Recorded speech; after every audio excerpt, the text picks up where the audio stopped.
So good morning. Nice chilly morning this morning. It's absolutely freezing. I can barely feel my feet. So just up at Caulfield, the morning track work, just following up a few cases, getting ready for racing on Saturday, which is sort of part of the normal routine.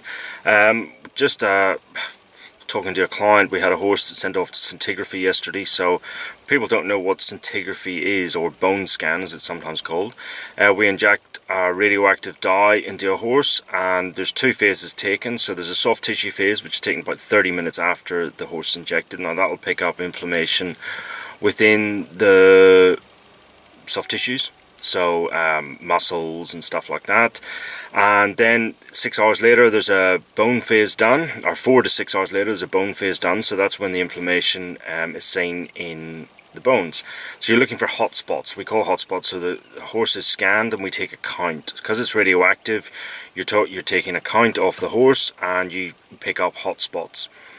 So we had a young horse that unfortunately has got a hock stress pattern in its bottom of its hock joints. Previously on X-ray we knew that it had abnormal hocks, hock bones, most likely caused by immaturity when it was a young horse. So that horse has got a subchondral bone stress fracture, so it's off to the paddock now for 6 months. There's not a lot we can do about that. There's some drugs, people talk about using different drugs for things like that, such as Tildren, which is a drug you might have heard about. But we actually don't like to give them anything. We're actually going to leave them be, let nature take its course. So we'll give that horse 6 months and we'll see how it goes. So still got a few more track work jobs to do, just following up on a few things, and then a bit of driving today. So we're off to Warrigal to look at a horse. Sounds a bit of a strange one, but we'll work out what's going on. Alright, see you later. Bye.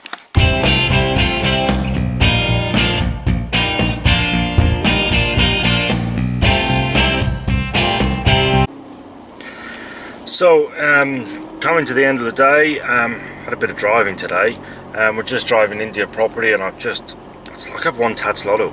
I love electric gates. It's really stupid, but it just saves me so much hassle. I turned up at a property here, and someone kindly opened the gate for me, which is just amazing. So, it's all great. So we're actually just on the way to scan a couple of tendons. These are horses that have come off the track. That this gentleman rehabilitates and then gets them going in eventing or show jumping or whatever their intended future career is. So it's always great to see that.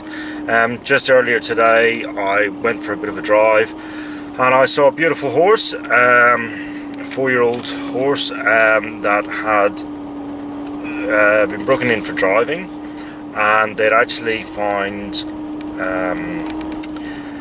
a strange hind leg movement. So one hind leg, they felt it was a bit jolted when they went to pick it up and clean it up, and they only really noticed it when they went to wash his feathers, and he was really funny to put in the bucket. So went on examination today, trotted sound, backed up normally, and then when we went to pick his leg up, and I do this all the time in vet checks, I pick their back legs up and I just pull the leg out a little bit, very gently, while you're holding the leg halfway up, and the horse started shaking. So it's a condition called shivers. Shivers is a neurologic condition that we see in Shire horses and warm bloods, and unfortunately it's a degenerative neurologic condition that hasn't really got a treatment. One of the often the presenting problems is the farrier starts to complain. Not that farriers complain very often. No, I shouldn't say that. I have some very good friends that are farriers. But yeah, they become more difficult to shoe because they start to shake, and it's an involuntary movement. And the best way to describe it is when every muscle contracts, there's also a corresponding muscle relaxes. So muscles work in pairs. And with this horse, it's just not sliding. It's like someone learning to drive on a manual, and they jump and shudder as they let the clutch off.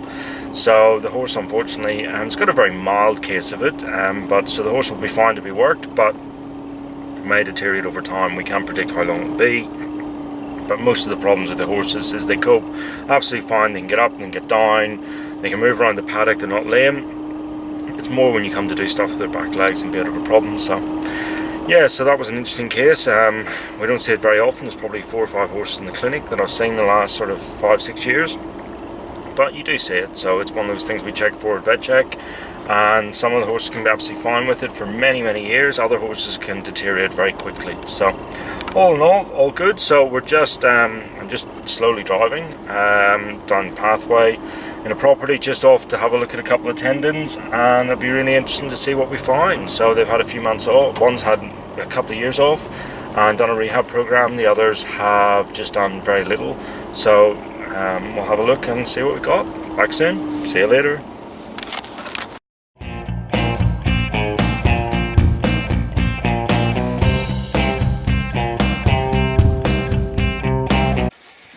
So just scanned those the tendon there for that horse. It was an interesting one. It's a horse. It's a filly. It's a 4-year-old filly off the track, going on for a career in polo or eventing. The owner's not super sure what way he's going to go with her.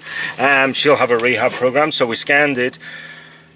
People sort of ask, why do you scan them? You know, when they've come out of racing, you're not going to do as much thing. I think it's a useful thing to get a gauge on where the tendon looks. This tendon actually looks really good. It is larger in cross-sectional areas. So one of the things we find with a tendon injury is they get enlarged. So normal cross-sectional area of a third, but we know a mid-tendon is about 1.18 centimeters squared.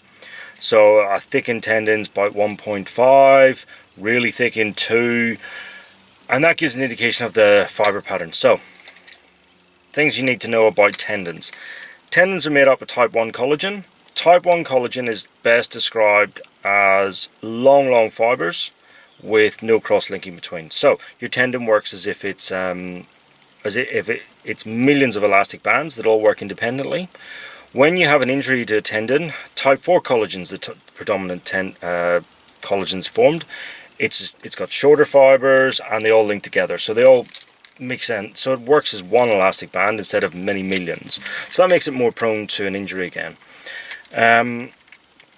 So yeah, so this horse has got a moderate amount of scar tissue, but it should be absolutely fine, and we'll now start a controlled exercise program.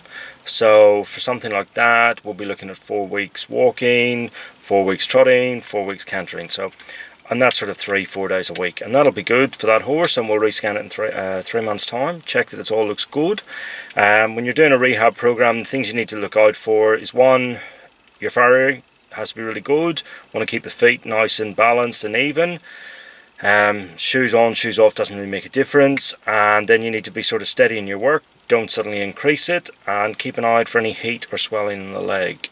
So with these tendons, I'll recommend icing them post-work as you start introducing trotting and cantering, just to protect for any inflammation, because we will break down some scar tissue and you will get a little bit of inflammation, but you don't want to get any damage.